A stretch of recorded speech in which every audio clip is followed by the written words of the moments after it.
Jambo ambalo halijafanyika kwa ajili ya Allah halidumu bana. Maneno haya aliyasema Imam Malik rahimahullah ta'ala alipoandika al-Muwatta. Wakaja watu wengi wakaandika eti wanashindana naye waandike kama vitabu vyake. Akaja kaambiwa watu wengi bwana wameandika mfano wako. Akasema ma kana lillahi dama wattasal wa ma kana li ghayrihi inqata'a wanfasal. Lile ambalo limefanyika kwa ajili ya Allah litadumu tu.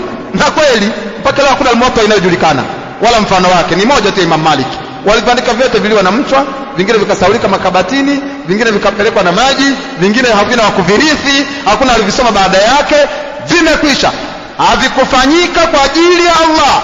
Lakini Imamu Malik al-Muwatta aliyoandika lillah aliidhibiti, na wanafunzi kutoka kwake wakaidhibiti, na wanafunzi kutoka kwa wanafunzi wake wakaidhibiti, mpaka mimi na leo hii na wewe tunayo mikononi mwetu al-Muwatta. Ilifanyika kwa ajili ya Allah. Kwa hiyo ukisoma kwa ajili ya Allah, elimu inaungika hata kama ni ndogo, utadumu mwezi baada ya mwezi, mwaka baada ya mwaka, fitna baada ya fitna, umaskini baada ya umaskini, kufiwa baada ya kufiwa, ugonjwa baada ya ugonjwa, kutengwa baada ya kutengwa. Yani kila zama utadumu, utasoma na utafika kileleni.